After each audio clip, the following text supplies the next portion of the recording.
एक छोटे से घर में कामता नाम की लेडी रहती थी, जिसके एक छोटे बच्चे, एक बड़ा लड़का था।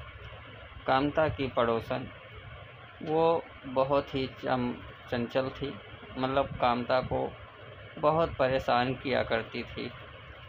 इधर कामता बेचारी अपने घरों में काम करते करते थक जाया करती थी, लेकिन कोई करने वाला नहीं था। एक दिन पड़ोसन बोली, देखो, तुम अपने लड़के की शादी क्यों नहीं कर देती? तुम्हारे घर में बहू आ जाएगी और सारे काम वो करने लगेगी, तुम्हें तो आराम मिल जाएगा। कामता बोली, हाँ ठीक है, देख रही हूँ, जैसे ही होगा तैसे लड़के की शादी कर दूंगी। उसी तरह लड़के के दोनों लड़कों बड़े हो गए और शादी के योग्य हो गए। कामता बोली, देखो बेटा, अब मैं तुम्हारी शादी करने वाली हूँ, तुम दोनों कुछ अच्छे काम करने लगो। कामता यही सोच सोच के परेशान रहती थी। और इधर दोनों बेटों की जो शादी होती है, दोनों बहुएं इतनी वो थी कि एक भी काम कामता का नहीं करती थी। कामता बेचारी खुद ही सारे काम किया करती थी और वो दोनों महारानी की तरह लेडी पौड़ी रहती थी। और इधर ये दोनों बस खाली अपनी सास कामता को परेशान किया करती थी। ये तो कामता बेचारी परेशान हो गई थी, क्योंकि वो तो सारे काम उसी को करने पड़ते थे और ये दोनों महारानी गप्पे मारती थी।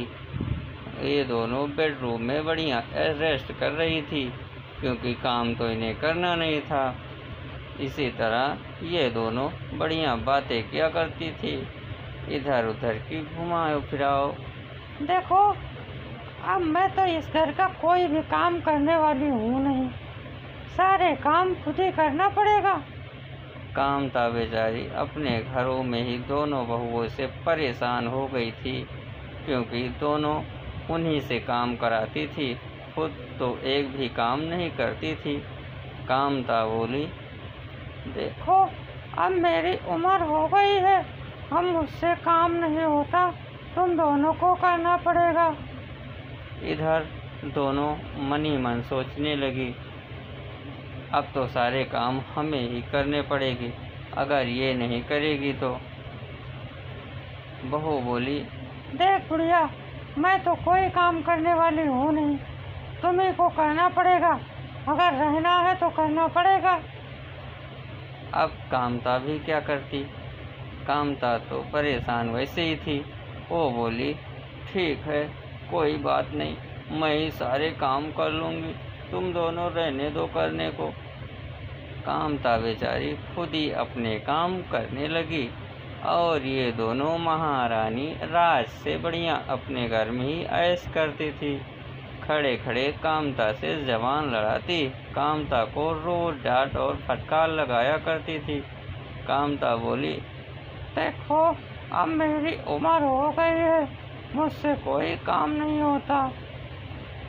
इधर बहू अपने ही घर में सोफे तोड़ती थी और कामता बेचारी खुद अपने लड़के से बोली।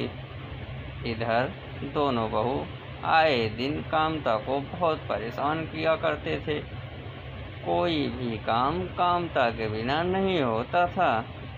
बहू दोनों इसी तरह कामता को बाजार भेज देती है, क्योंकि बाजार से सब्जी लाना है, और दोनों महारानी घर में बढ़िया बातें किया करती हैं। कहती हैं, देखो, अब तो महारानी गई है मार्केट। इधर कामता सब्जी लेके बेचारी बाजार से घर आती है, डोर बेल बजाती है और दोनों महारानी बढ़िया सोफे पे बैठ के आराम कर रही थी, जैसे लगता हो उन्हें कोई फर्क नहीं पड़ता है कि कौन डोर बेल बजा रहा है कौन नहीं। अब क्या था, दोनों महारानी ऐसे ही गप्पे मारते मारते काफ़ी टाइम हो गया लेकिन कोई भी दरवाज़ा खोलने नहीं गया। इधर एक देखते ही देखते बाहर निकली और कामता से कहने लगी, क्यों बुढ़िया, इतनी देर लगा दी? कामता बोली, अरे बहू, मैं तो जल्दी ही आ गई थी, लेकिन क्या करूं, अब बुढ़ापा है ना, चला नहीं जाता, तो क्या करूं, आने जाने में देर हो जाती है।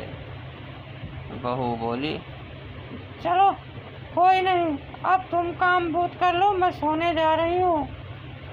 इधर दोनों महारानी बढ़िया आराम करने लगी। कामता बेचारी खाना बनाती और इन लोगों को खिलाती। यहाँ पे कामता से सारे काम कराती थी, क्योंकि उसको तो कुछ करना नहीं आता था, कामता ही काम किया करती थी। अब दोनों महारानी जो थी इसी तरह कामता को परेशान किया करती थी। दूसरे दिन इधर सुबह हो गई और बहू बोली, देख बुढ़िया, अब तो मैं तुम्हारा कुछ करने वाली हूँ नहीं, तुमसे कोई काम भूत भी नहीं होता, अब तुम यहाँ से कहीं चली जाओ बाहर, मैं तो तुम्हें रखने वाली नहीं हूँ। कामता वहाँ से चली जाती है। इधर उसकी दोस्त और गांव वाले, पड़ोस वाले आके उसको ताना मारने लगते हैं। क्या बहू लाई थी, यही सोच के लाई थी कि उसका ख्याल रखेंगे, लेकिन ये तो बिल्कुल भी उनका ख्याल नहीं रखती है। ऊपर से कामता भी वहाँ आ जाती है और बोलती है, नहीं नहीं, मेरी बहू लाखों में एक है, इसे कुछ मत कहो, मेरी बहू जैसा कोई नहीं है। यही सब बोल रही थी, लेकिन उन बहुओं ने अभी मन ही मन सोचने लगी कि माँ जी मेरे बारे में कितना सोचती थी। कामता बोली, इसी तरह कमजोरी के कारण कामता को चक्कर आ जाता है। डॉक्टर आके उसका इलाज करते हैं और दोनों बहुओं को अपनी गलती की पता चल जाती है कि मैंने क्या गलती किया। अब दोनों बहुएं माँ जी से माफ़ी मांग लेती हैं और बोलती हैं, मुझे माफ़ कर दो। और दोनों इसी तरह से माँ जी भी उन बहुओं को माफ़ कर देती हैं। डॉक्टर बोलते हैं, अब तुम दोनों को इन्हें ही देखना होगा। तो बच्चों, दोस्तों, अपनी सास का हमेशा ख्याल रखना चाहिए, क्योंकि सास है तो सब कुछ है।